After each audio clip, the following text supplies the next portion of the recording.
Hello there, my lovelies. How's it going? How are we doing? Welcome back to my channel, Boomy Reactions. For those of you who are new, my name's Boomy. Thank you for watching. Now, today, guys, we have what I can only describe might be a little bit of a horror, awful, foreboding, dreading kind of video coming up. So, really selling this. This video has been requested by one of my lovely patrons. This is from Joe Crazy. And Joe says, a more serious video than what I typically request. Here's the most disturbing human experiment ever by the channel Wendigoon. Always love watching a video from Wendigoon. So he talks about the often overlooked war crimes that were committed by the Imperial Japanese in the Pacific Theatre of World War II. Specifically, this is about the infamous Unit 731. Now, I have no idea what this is. This is news to me. When we talk about the awful human experiments done, particularly in World War II, my mind instantly goes to the experiments committed by Nazi doctors at Josef Mengele. Absolutely vile. There's no words that actually describe how horrendous and sickening, unnecessary and cruel these experiments were, for very little medical knowledge gained. My mind instantly goes to the horrible, the awful, just even the word horrible doesn't do it justice. The disgusting experiments, particularly on identical twins. I think that was Auschwitz, where they were conducted. So I'm thinking more along the lines of Nazi medical experiments on prisoners. I know nothing about the other side of the globe where these similar experiments, I imagine, maybe in a whole horror category of their own, were committed by the Japanese. I don't know anything about them. It's news to me. So I am sure this is going to be quite a gory, horrific eye-opener. Interesting all the same, but the cruelty that these men, if monsters, were prepared to go through, that it knows no bounds, does it? It's absolutely shocking. I've heard some of the most awful things, which I wouldn't even care to repeat on this video. So let's see what new horrors we're going to hear on this video, guys. As ever, if you're enjoying this seems like a really gloomy video. I'm sure it's going to be very interesting. Sorry, Joe Crazy. I'm sure it's going to be very interesting. But I'm sure, pre-warning for everybody, I do think we're probably going to hear some very shocking, upsetting things. Guys, if you're enjoying these reactions, please consider liking and subscribing. Thank you so much. If you're interested, I have a Buy Me a Coffee account. That link is over here. And if you would like to help support my channel any further, I have a Patreon account. And if you want to check that out at all, that link is in the description just below there. Oh, okay, I've tried to sturdy my stomach for this one.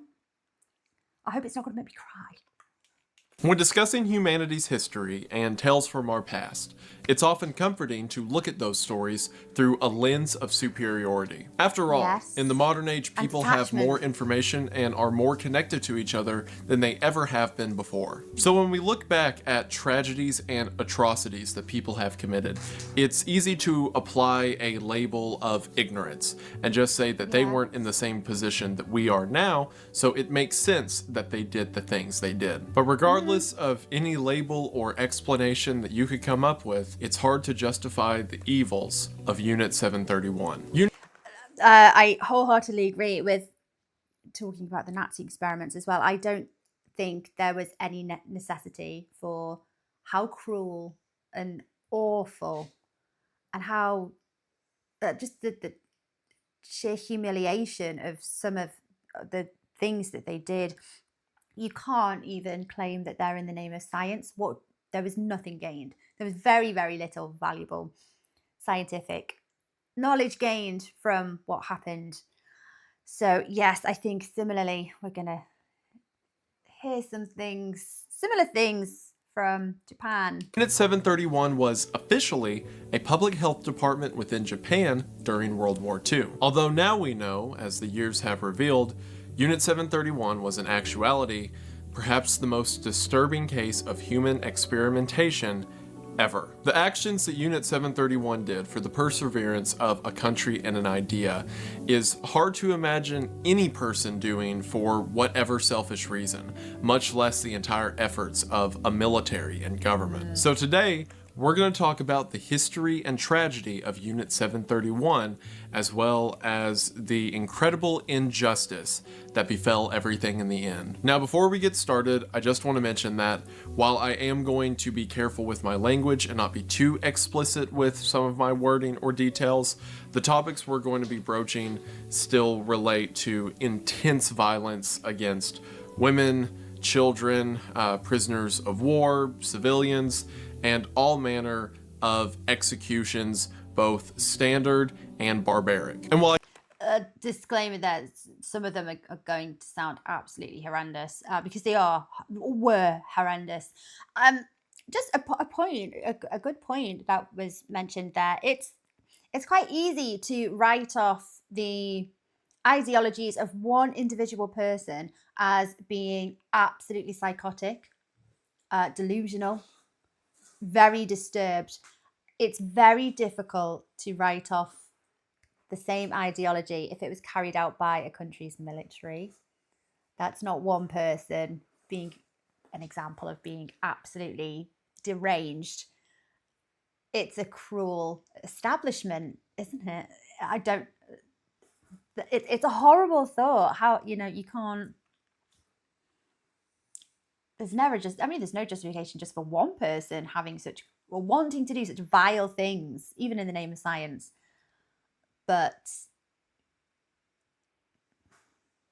when it becomes like an establishment or, a military that are prepared to do this, it becomes so much worse. I do think it's important to talk about these things, not only for the victims who were destroyed by this tragedy, but also so that the evils that were done by man are never forgotten unless they be repeated. And while I think all that's important, I also want to say that if you are sensitive to these topics, it's not worth your own health and mentality. So again, if this video is something that you don't want to deal with, or if some of the topics that I briefly mentioned are too intense, feel free to click off now. And I will second that. I again, for another warning, if anyone feels very triggered by anything that may be mentioned in this video, it might not be a good idea to carry on. And thank you for watching up until now. But yes, a warning, absolutely. Also, for those who are sticking around, the video is going to be a bummer. There's not a lot of jokes or fun to be had with this one. Like I said, I think it's important to talk about, but it's just going to be sad and a lot. And I can't wait to get done filming this so that I don't have to think about it anymore, and I can just push all this trauma onto you all. Go ahead and get into it, but as always, thank you for watching. So the history of Japanese warfare and the Japanese government that led up to the creation of Unit 731 is pretty extensive, but I want to keep it to what's relevant to the events of World War II. To set the stage, in 1925, the Geneva Convention banned the use of biological and chemical weapons. This was done because during World War I, one of the most brutal parts of trench warfare was the use of chemical weapons. And while this treaty deterred several nations from using it altogether, not every nation was in agreement with the Geneva Convention, one of these being Imperial Japan. Now, as you're going to see in a moment, Imperial Japan was not one to shy away from brutality. And as it related to chemical and biological weapons, them being banned didn't mean they weren't going to use them, it just meant they were going to be very careful about how they used them. And during the 1930s, Japanese researchers began to dig into the possibilities of biological warfare. To make sure we're all on the same page, by biological warfare in this context, I'm referring to things like weaponizing diseases or Yes. using infections as a battle implement. The issue with this was, or at least the issue from the Japanese government's perspective, is it's hard to test the feasibility or practicality of biological weapons if you don't have a population or group of people to test said weapons on. Also during the 1930s, Japan began to attack the mainland of China. At this time in history, China was really struggling to reach the modern age, at least technologically, and a lot of their defensive forces were made up of small communities and bands of soldiers, whereas in opposition to them, Japan had an incredibly strong military force. So most of the conquest of China is called a conquest because the Chinese would try to put up the best fight they could, but would just keep getting destroyed by the Japanese government at every turn. So we see all these pieces moving on the board. Japan is interested in biological and chemical warfare, and they're starting to make headway into the Chinese mainland. And again, this is all like a decade before World War II would even begin. Is this a group of people that they are more than willing to test on?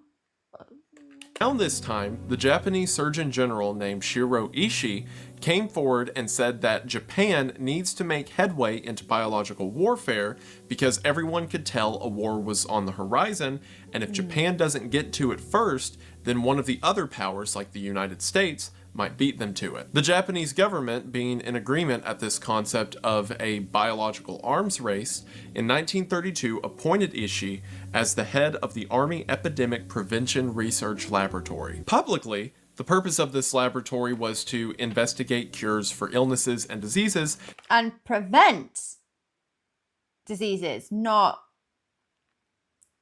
investigate and research into what diseases you can potentially weaponize that could befall a military force, when in actuality, they were trying to find new ways to make illness befall a military force. This group also had a division within part of the Japanese-controlled area of China. The unit there in China was known as the Togo Unit and was a part of this biological warfare initiative. Something else to keep in mind whenever we talk about this. So at this point in history, Imperial Japan was especially prejudiced against anything that wasn't Imperial Japan. A lot of the ideas that were made manifest through these experiments and Japan's actions in World War II come from a cultural sense of superiority.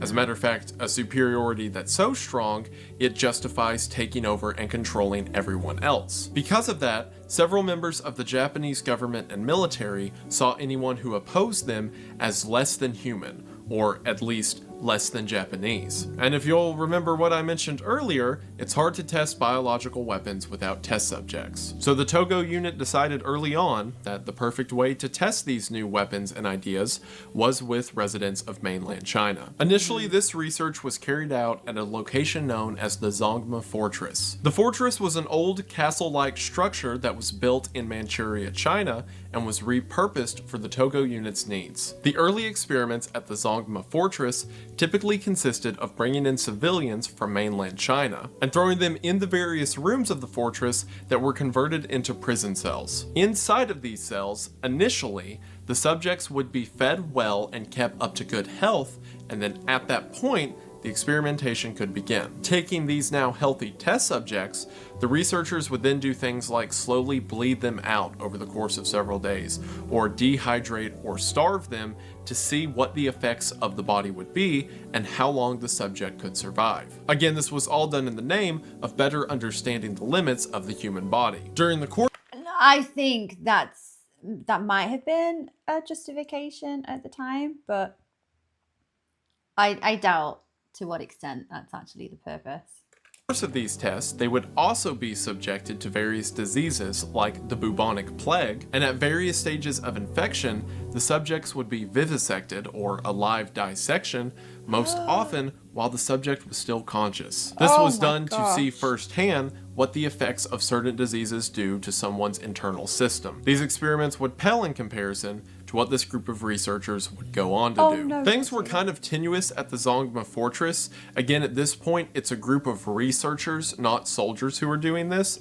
And while a part of the Japanese government, it isn't a one-to-one with the Japanese military. So because of that, there were a few accidents that occurred at the facility. In 1934, there was a prison break, and a bunch of the prisoners escaped out into the Chinese countryside. In 1935, there was an explosion, and a large part of the fortress was burnt. But in spite of these incidents, the Japanese government liked the concept of these new means of warfare. So in 1936, the Japanese government gave them more funding and more access to military reserves, which not only included a lot of money, but things like Japanese soldiers for guard duty, or Japanese prisoners for experimentation. When Shiro Ishii's group, which again at the time all of this was referred to as the Army Epidemic Prevention Research Laboratory, whenever that group was brought into the Japanese government, it was renamed by Hirohito as the Epidemic Prevention and Water Purification Department. So again, the Water Purification Department? A word to imply to the public that the group's entire purpose is to make sure that everyone's safe. Lives. It was at this point that Ishii's group was officially given the designation of Unit 731. The group then focused all of their efforts into China because, again, that's where most of the test subjects were coming from. But instead of going back to the Zongma Fortress, they now went to a brand new Japanese military research facility. This facility was a massive complex that had over 150 buildings and encompassed over 2 square miles. One of the fascinating things to note about the structure of the building is there was this large, welcome center or area that supposedly anyone who enters the complex has to go through, but that was actually a fake building that was just done for publicity purposes, because in actuality, there was an underground tunnel that they would shuttle prisoners in and out of outside of the public view. So not only was the name and purpose of the facility a lie, but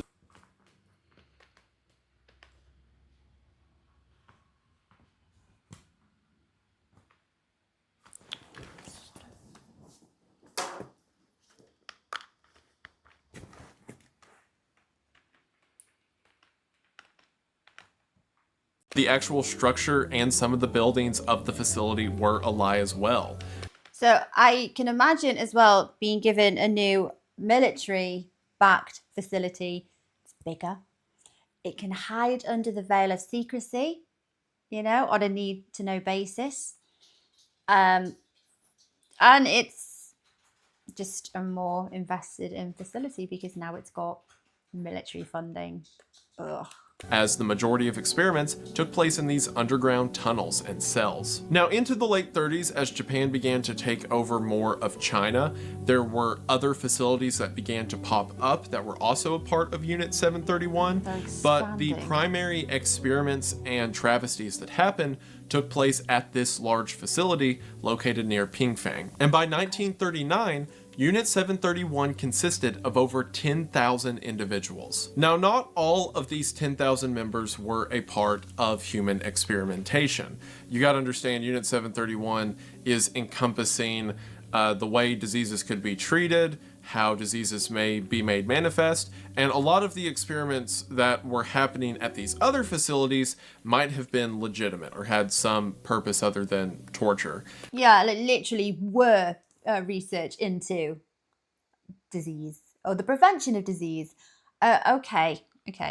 But as far as the events that happened at the primary facility we talked about, those were all pretty evil. The excuse for this large facility as to why they bring in so many Chinese prisoners and exist out here in the middle of the woods away from public eyes is that they were a part of lumber production. So the code name given to experiments that had to do with human experimentation was called Maruta, because Maruta is Japanese for logs. And it was kind of an in-joke in the facility that instead of referring to the prisoners and subjects as prisoners and subjects, they would be called logs. Like, for example, how many logs were cut down today? Or do the logs look healthy? This whole... Who is callous enough? Who is disgusting enough to actually hear that and, chortle along with it like, oh yeah, it's so funny.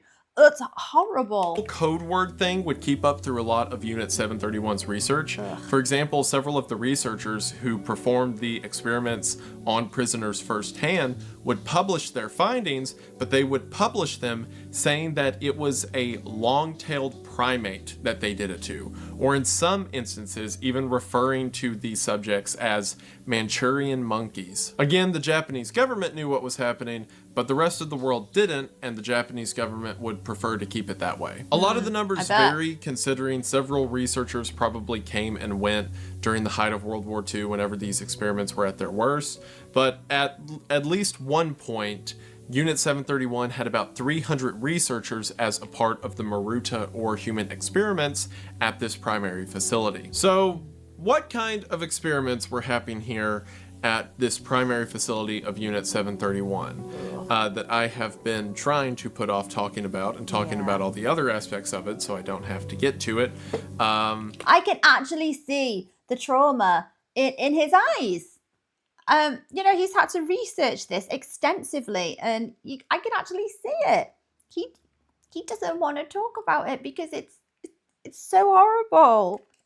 And why is it regarded by many to be the worst example of human experimentation, or by some the worst example of government action against a population ever?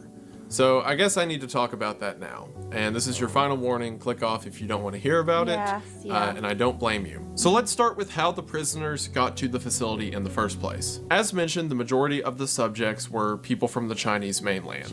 While the majority of these were Chinese people, there were also several Russians and Mongolians and Koreans who were captured as well as several Japanese political prisoners who were transferred to the facility as well. They would be transported to the front of the facility in a vehicle that had no windows, so that if there ever was an escape or if they were ever let out for whatever reason, they couldn't testify where the facility is even located. And then once they got to the facility, they were bagged and taken to the aforementioned underground tunnels. From there, they were placed into an underground cell.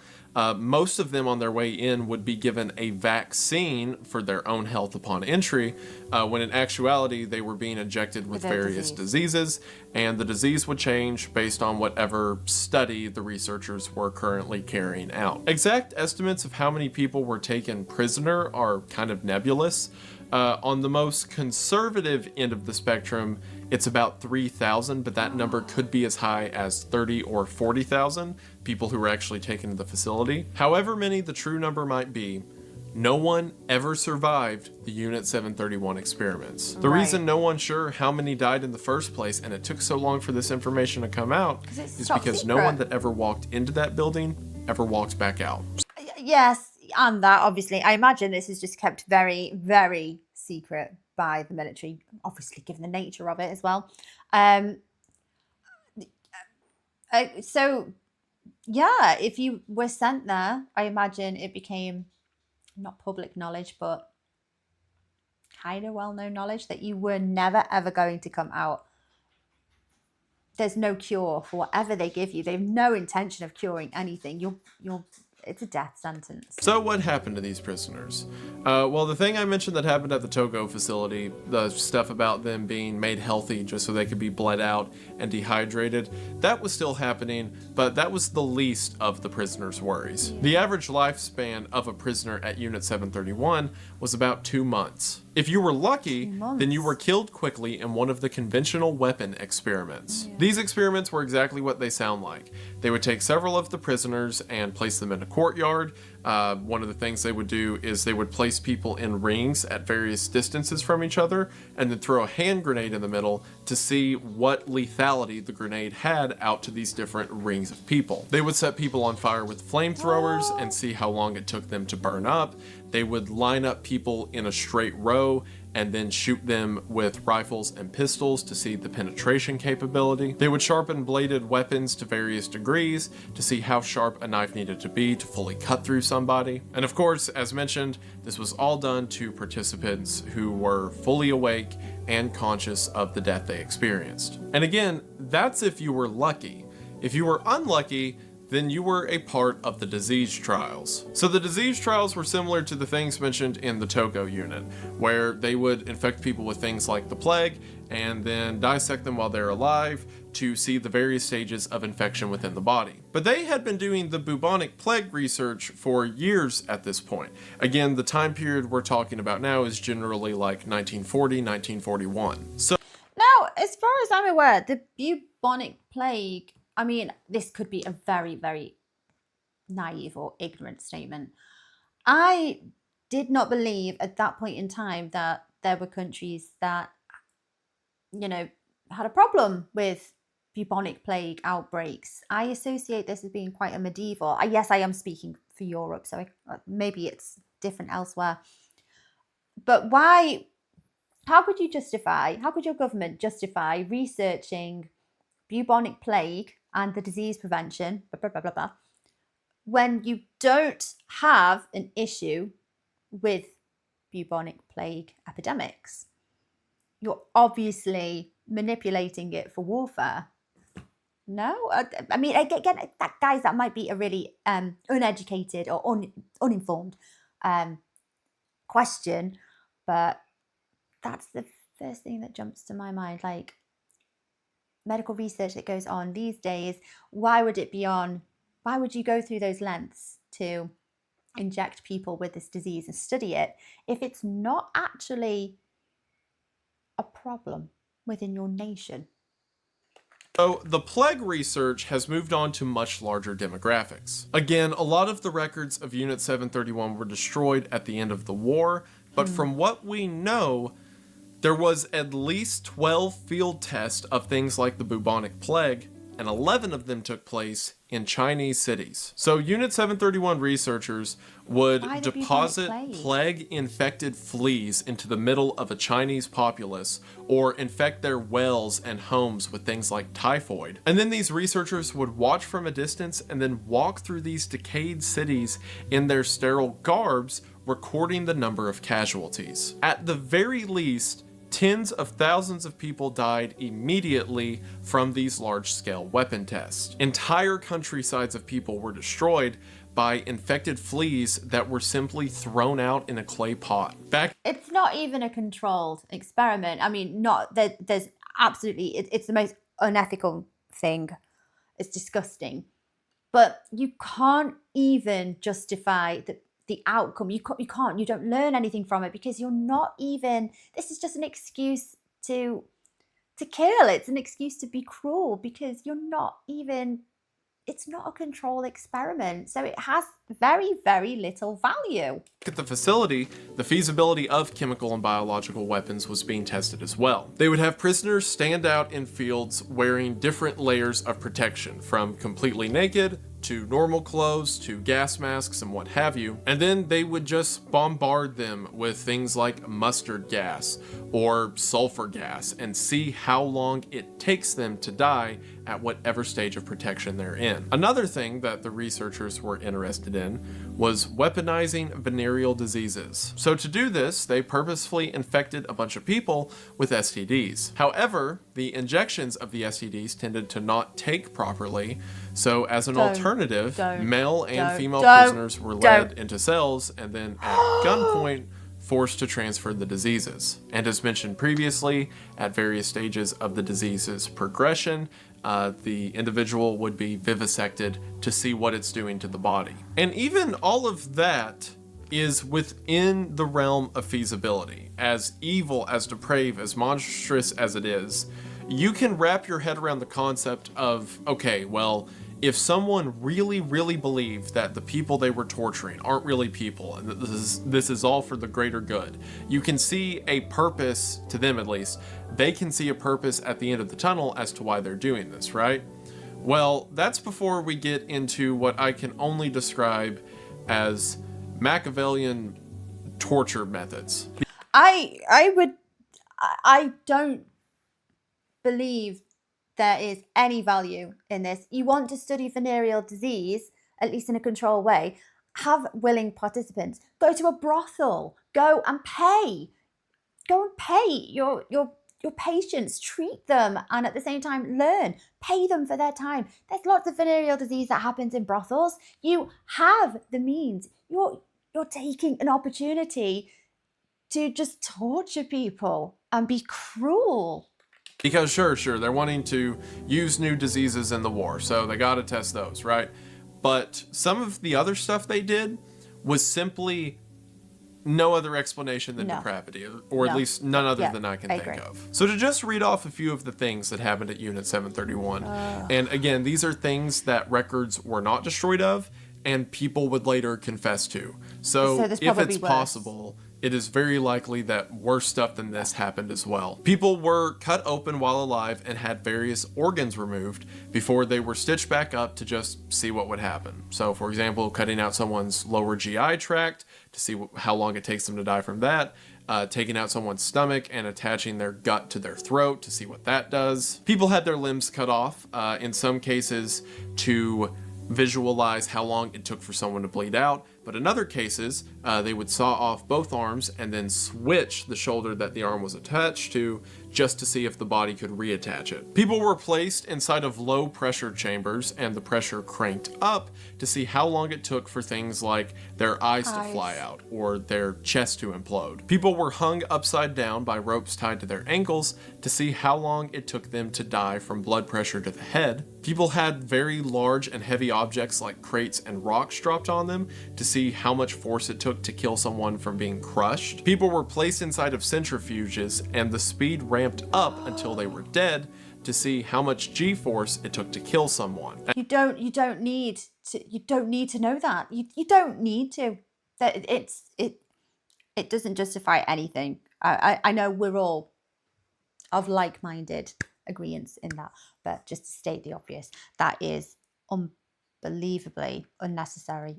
What do you learn from that you didn't already know, or you don't even need to know? And as depressing as it is, I should also mention the fact that they determined that children had a lower tolerance to it than adults. People were given intravenous injections of things like horse blood and seawater, again, just to see what would happen. People had their limbs placed in very cold buckets of water until their limbs were removed, and according to researchers, it felt and sounded as if it was wood, and then the limb would either be crushed to see what the damage of a frozen limb that becomes injured might be. They were set on fire to see if anything could be recovered from that. They tested various ways to warm someone back up after they were frozen to that degree. According to Ishii himself, again the lead researcher, they did various experiments where they took babies that were under a month old and placed them in freezing water and freezing elements just to see how long it took them to die of hypothermia. I'm gonna read this next one from an excerpt from Hal Gold. He wrote a book called Japan's Infamous Unit 731, which is a book breaking down this whole topic. And Hal says in one portion, it was said that a small number of these poor men, women, and children who became Marudas were also mummified alive in total dehydration experiments. They sweated themselves to death under the heat of several hot, dry fans. At death, the corpses would weigh only about a fifth of their normal body weight. And in some cases, they would just decapitate people and take notes about it. It really is bizarre, the level of insanity this entails. Like, not only is it evil, but it's also so dumb, right? Like, if you... the depravity is just... It's been so permitted, there's actually no sense to it anymore. It's unintelligent. Dumb. Because why? Just cut someone's head off. What are you even studying? What? Yeah. Like I said, you know, of course it's evil. I'm not saying obviously that any of it was better than the others, but when a military tests a weapon, as evil as it is, you could think to yourself, okay, I understand why they did that, but some of these things, just like mummifying people, shattering their frozen limbs, leaving babies out to die, like, it's a strange debauchery. There's all these stories we hear about that, like when Rome fell, there were these big swinger parties and everyone would get high until they were dead, right? And a similar thing happened at the end of World War II in places like Nazi Germany. It's like they were like rapping on the gates of death, just going to go out in a blaze of glory. But this was a group of scientists who did it for a couple decades. Like how, or at least the intensity of it for 5 years, right? Like, we don't even have the excuse that they were about to die or they thought they were just going to bust hell wide open. Like, it was just a continuous, thought out evil with seemingly no purpose that was signed off by members of governments, military, and the scientific community. Yeah, like the fact that it's gone on for the length of time and permitted for the length of time that it had been, but it's calculated. It's not spontaneous. Nothing is done on impulse. It's so calculated. And this is a thought out plan. These experiments have been designed and agreed on by other people. This isn't just one person. This isn't the act of one individual psychopath. This is the act of a depraved government. This is a number of people that are so enlined mentally and with their ideologies that might actually be the sickest part of this, is that it's not one, but this is a number of people that allow this to happen. And that's what makes it so terrifying. Yeah. Perhaps the worst fate of anyone in Unit 731, or I'll say definitely the worst fate, was of the pregnancy studies. Oh. So as mentioned, the average lifespan of someone in Unit 731 was about 2 months. That number is skewed a bit because a lot of people who got there were killed within the first week, and things like the weapon testing. The reason that the average comes out to 2 months is because several of the studies were women who were, similar to the STDs, forcefully impregnated by either another prisoner at gunpoint or by one of the guards themselves. Similar to the other diseases, a lot of them were dissected while alive at various points in their pregnancy just so they could look at how the fetus was developing.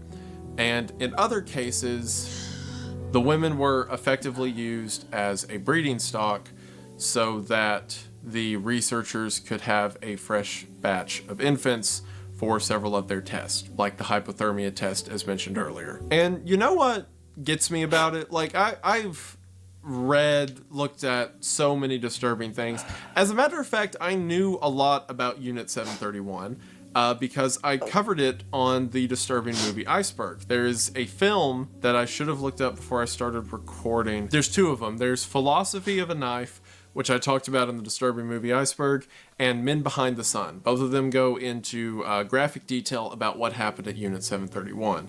So I had seen those, so I'm like, wow, I already knew that, you know, the Japanese government did all of these evil things to these people. And I, you know, knew about the frozen trials, knew about the chemical weapon trials, even things like the pregnancy experiments. So, like, I knew all of that going into research for this. But the part that threw me off, that I wasn't expecting that I would see, actually, believe it or not, came from Wikipedia. Typically, Wikipedia is a horrible source to get information from because people can just change stuff, and sometimes they just flat out make it up. But whenever I was brushing up for this, I decided I'd look at Wikipedia to see how they had it laid out. And they had an account that I hadn't read anywhere before that kind of stopped me in my tracks. There's at least one recorded instance of friendly social interaction between prisoners and Unit 731 staff. Technician Naokota Ishibashi interacted with 2 female prisoners. One prisoner was a 21-year-old Chinese woman, the other a Soviet girl who was 19 years of age. Ishibashi asked where she came from and learned that she was from Ukraine. The 2 prisoners told Ishibashi that they had not seen their faces in a mirror since being captured and begged him to get one.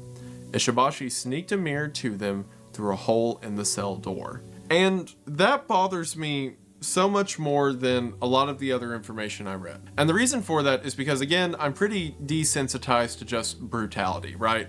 Like the number of historical stories I read about that has to do with people getting, skinned alive, or, brutal executions. Like that's just history, right? It's bloody, it's brutal, evil's always existed. But as I mentioned at the beginning of the video, it is a lot easier to throw a label of ignorance on top of everything, right?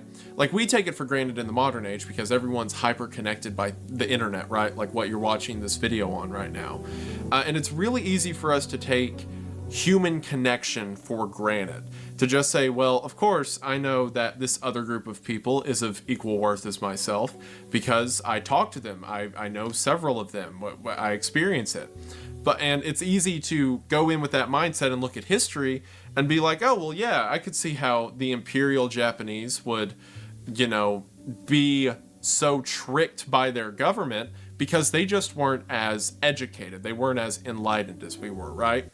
So it's easier to read stories about things like Unit 731 if you kind of turn your brain off and you're like, this was a group of people who just didn't see the others as human, and that's why these tragedies were allowed to happen. But then I read the story of a guard who saw two girls, young women, who wanted to remember what they looked like, and he recognized that they needed to feel something, that they needed to have that.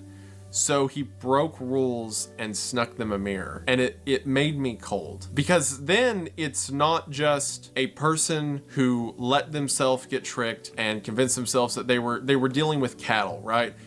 It's a person that is knowing that these are happening to other human beings.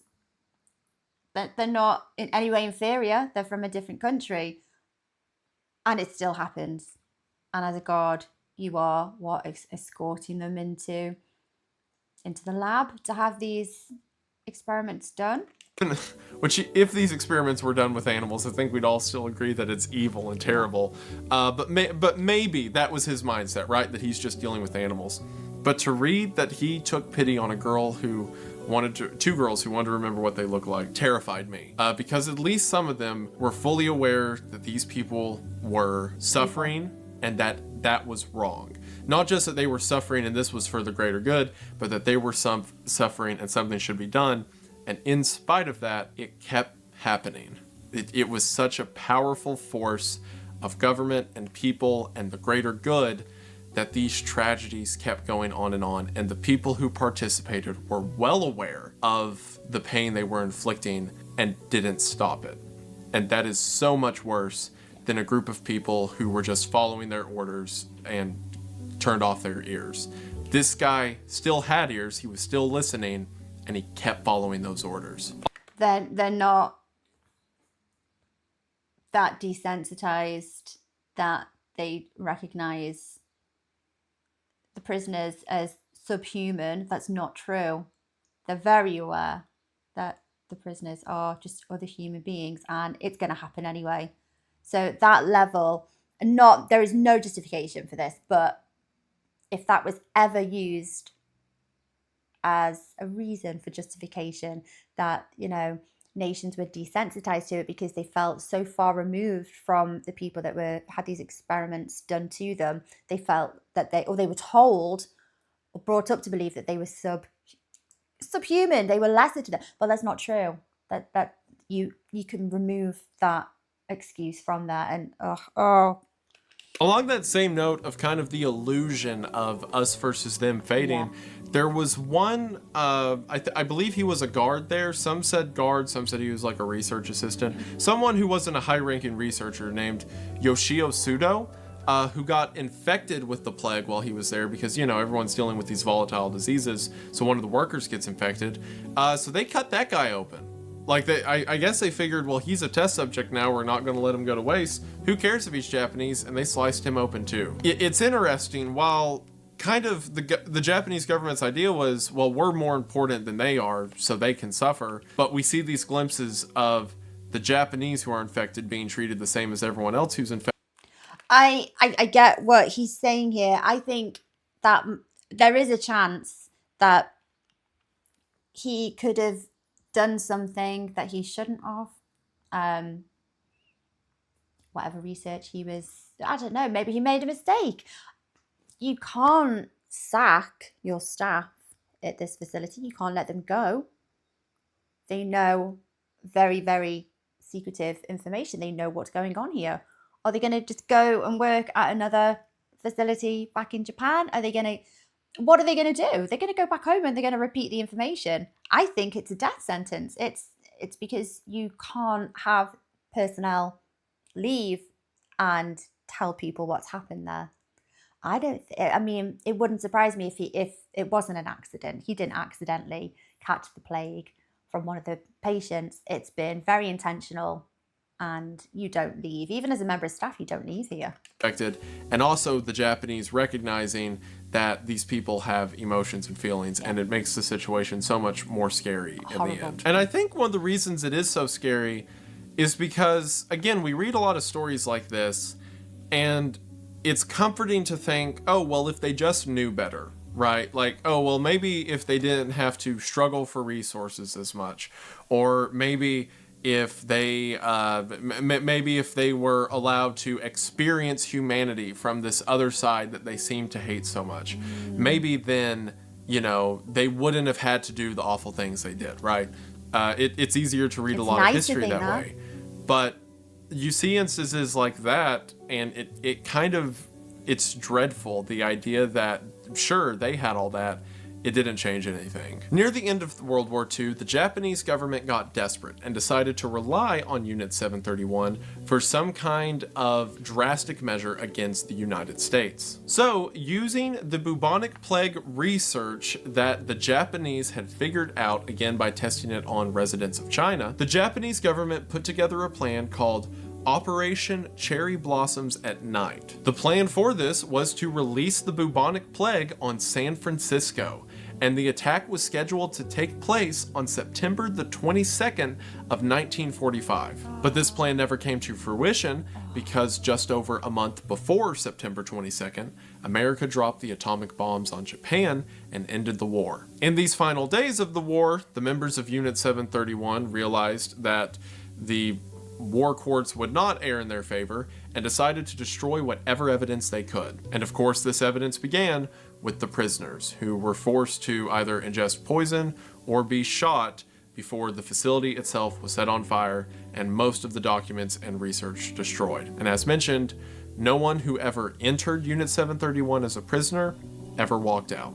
When Douglas MacArthur came to Japan after the war was over, he immediately heard whispers of things like human experimentation. After tracking down Ishii and the other leaders of Unit 731, they confessed that some degree of human experimentation took place, but wouldn't give MacArthur specific details. MacArthur threatened that if the remnants of 731 don't comply with the United States, then the United States would allow the Russians to judge the members of Unit 731. And I don't know if you know this, but especially right after World War II, you much wanted to be in a United States tribunal than a Russian tribunal. Oh. Because Americans typically ended with prison sentences, and Russians ended with hangings? Rope. So a deal was struck between MacArthur and the head researchers of Unit 731 that said if the researchers of 731 turned over all of their data to the United States, then they would be given full immunity. And of course, both sides agreed to that deal. Now, a couple things. The reason this deal was done is because, one, and most importantly, America was afraid of what might happen if the Russians, who shortly after World War II began the Cold War and all of that, or the Cold War began between the United States and Russia, I should say. America was afraid of what would happen if the Russians got their hand on all of that information. So it was more so done not so America could have biological weapons. I mean, we're not dropping plagues on populated cities, at least. That's what they want you to think. But really, it wasn't so much that we could have the information as much as we didn't want the Russians to have the information. And the other reason that the deal was taken is because, not really that I think it would have changed anything, but most of the details of what happened weren't known until decades after World War II ended. Like most of the stuff I read about came out in confessions in the 70s and 80s. And while MacArthur knew that there was some level of human experimentation, I mean, the data he was handed talked about how long it took for the researchers to witness someone dying of hypothermia, right?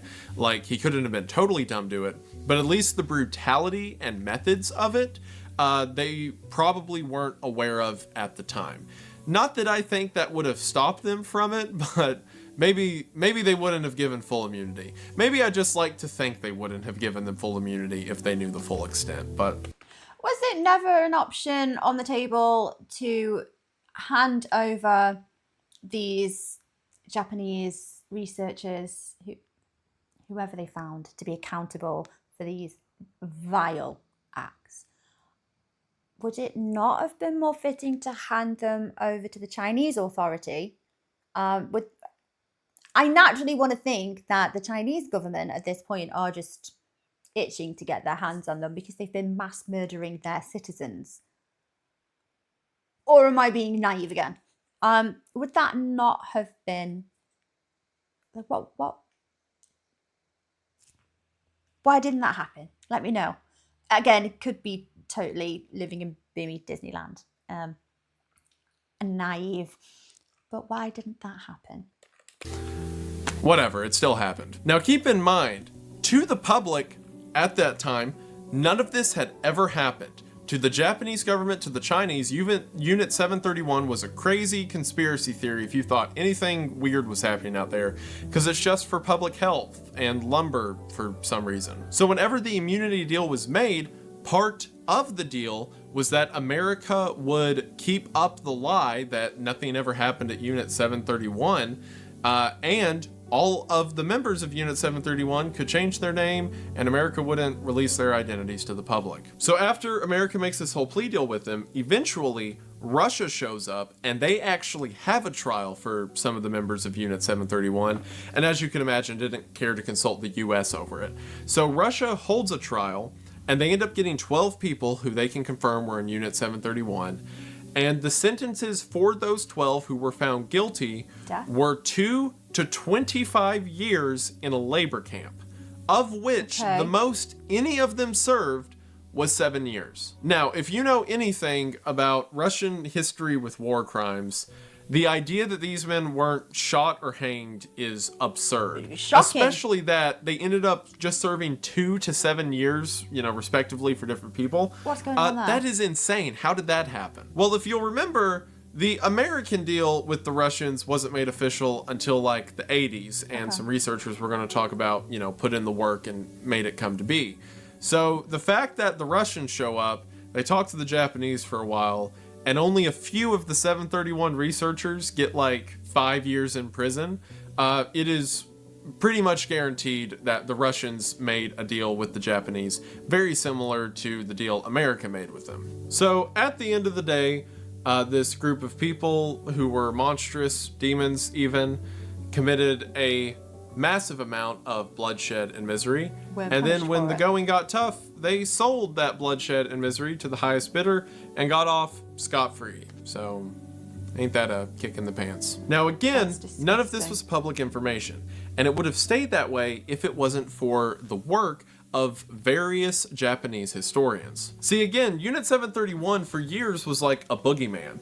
There would be a researcher come out in like the 60s or 70s talking about how the project was real, or they were a part of it and they can attest to it. And they would get laughed off by the media, saying that they were just some crazy conspiracy theorist. Yeah, that's what they do to throw people off though, isn't it? They do it intentionally to discredit the people coming out and making these statements. Historians pulled various records in Japan that supported the government's sanctioning of Unit 731, and in 1983 a historian published his findings and was told by the Japanese Board of Education that he should take those findings out of textbooks because it's not backed historically. So these historians went to the United States, and now, because everything's declassified, went through various records and found MacArthur's immunity deals and the records that he got directly from the Unit 731 experiments, and were able to bring those records back to Japan, show them to the Board of Education, and say, it's real, it's all right here. And from then on, the Japanese government slowly began to admit fault in the Unit 731 experiments. Through the 1990s, the Japanese government finally acknowledged that it was a real thing but not the specifics of what the researchers actually did. Why it takes so long to admit to it? This is what I have an issue with, because it makes, I don't think, I mean, maybe there are reasons why the Japanese government didn't initially come forward and say, yes, this happened. It makes you look like you're hiding something. I mean, you know, we're not talking about the same government. So what is it that the current government have to hide from what had happened all those years ago? No one's claiming that they're, you know, one and the same and that they're to blame. What is it they're covering up? Or I don't know, why wouldn't you just immediately come forward and just say, we are aware that, you know, this data has come to light, that, you know, these accusations have happened. We don't know enough at the time, so we're going to help partake in an investigation into it, and we will let you know when we know more. Those are the words of a government who are, you know, kind of not hiding anything, or they're not covering anything else. Oh, why would, again, it might be really naive. The most recent development of Unit 731 was in 2018, when the Japanese government named the 3,607 researchers who were a part of the unit. And as you can imagine, between all 3,607 of those names, they're all either dead or have disappeared. Shiro Ishii, if you'll remember, the leader of all of Unit 731, died on October the 9th of 1959 from laryngeal cancer, never experiencing judgment on this side of eternity for his role in the Japanese war crimes. And Unit 731, like I said at the beginning of this video, is depressing. There's no two ways about it. There's no happy ending. There's no good side to it. It was a group of people committed atrocities, and they got away with it, effectively. And there's no polish I can give that. But what I can give polish is that this story was almost entirely lost for history. If you were from World War II, from these events happening up until like 1984, when it finally became official, the people who died never died, at least publicly. Their names were just lost as some of the many names lost in World War II. And they were just a statistical anomaly, because governments didn't want to acknowledge the atrocities that they had once condoned, or that the forerunners before them had condoned. And of course, obviously, I don't mean any of my, critiques of the Japanese government during World War II to apply to now. But again, that was less than a century ago. It's hard to think about that humanity is capable of that kind of evil and that kind of justification for that kind of evil. But the point I want to bring out, the one light in all of it, I could say, is the people who would not be quiet. The people who kept learning, who kept digging, and now we have names of the perpetrators, and we have death of the victims. We have cause of the victims. And while it doesn't make it right, and the suffering still happened, it gives some meaning to it. Their names are not simply lost, they were taken. And hopefully by understanding why they were taken and what great evil led to it, we can prevent tragedies like that from ever happening again. And like I said, Unit 731 is a heavy story, but it's one that I think should be told. Not one I enjoy telling. I didn't have a good time recording this, I'll be honest. But it's one that needs to be. And I'm just a lowly YouTuber. I'm no one important. I'm no one special. But hopefully you got something out of this. Or at least you have more depressing knowledge to terrorize your friends with, which in that case, win-win. But either way, if you got something out of this, or you just like to be miserable like I do, I guess, that's cool. And I just want to say thank you for watching. Thank you all so much for sticking around and watching the video. I know I promised that the Ted Kaczynski video would be next, but that video is becoming a much larger project with a lot of really cool things that I've never done before, and it's taking more time. So hopefully whenever it does come out, you all will be excited and it will be worth the wait. I hope you like that teaser in the ad, and hopefully that made the rest of this video not as depressing. But if you made it this far, I appreciate it, and I hope it wasn't that much of a bummer. And I want to emphasize, while I talk about a lot of the disturbing disturbing and worst parts of humanity, I am talking about the outliers. I am talking about the strange parts. Minorities. Humanity, just as capable as it is for infinite evil, is capable of infinite good. And don't let yourself get, in a headspace about how terrible the world can be, but get in a space about how great it can be as well. I recently, I'll brag a little bit, my fiance Kayla just graduated with her doctoral, so she's a doctor now, and that's incredible, and I'm proud of her. And it helps seeing people like her, people who strive, people who have power and diligence and strength. And it really is easy to take your mind off the terrible when there's so much good to be found. So again, I hope it didn't get you that sad. And if I did, I'm sorry.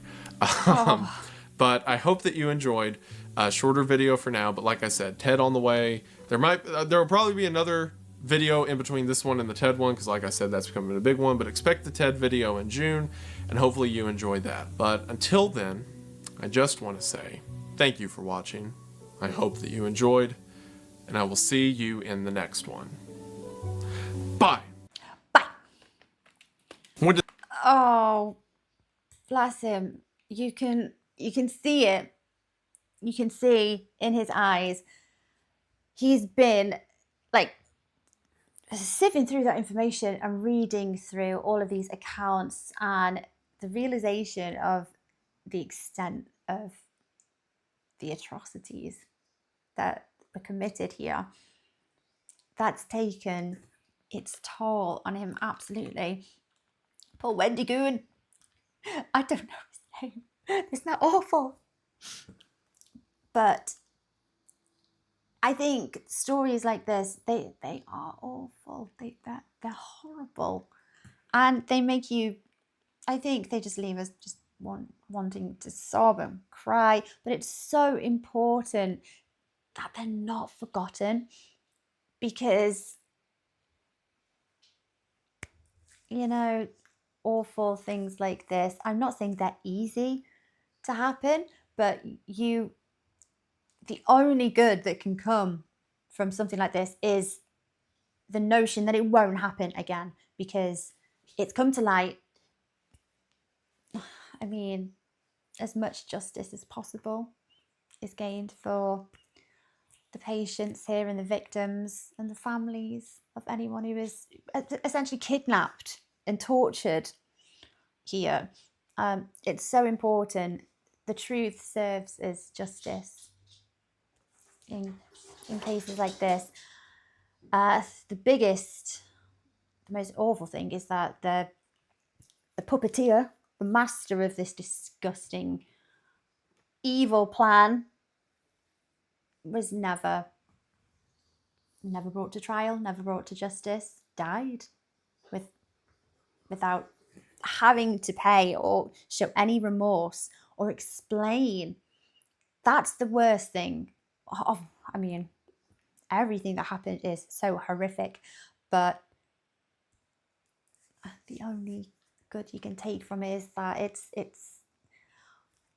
the fact that we're aware of it, the fact that we know about it, and the fact that people really endeavor and seek the truth to bring these evil people to justice, even if it happens to be after their death. It's their reputation that's going to be tarnished. They don't leave a legacy.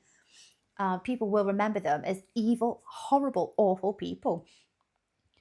And, there are people that do endeavor to make it more widespread knowledge and to bring all this information to light. I think that is a wonderful thing that these historians and this channel obviously has done. As awful as it is to hear, I'm not going to lie, I did not have a great time watching that video, and I think that there's something very wrong with me if I did, don't get me wrong, but I think it's important when we acknowledge things like this, that the awful things that have been done to humanity, we do need to know about them, and we do need to remember them to make sure that they don't ever happen again, and that we put things in place to make sure that even on a smaller scale, these things don't happen. We have to protect each other, don't we, guys? Bit of a bummer of a video. To say that is quite actually insulting. It's horrendous. But I think it serves a greater purpose in that we all need to be aware of it. So Joe Crazy, very conflicting feelings about this video, but very, very interesting. Thank you, my lovely, for requesting it. Very, very dark, but unfortunately, this happened. This is, I think, to turn away from these awful things that have happened is, we can't do that, can we? Ignorance allows these things to happen again. So, based on that, guys, I hope you enjoyed. I hope you watched along with me. Take care of yourselves, my lovelies, and I will see you next time. Bye bye.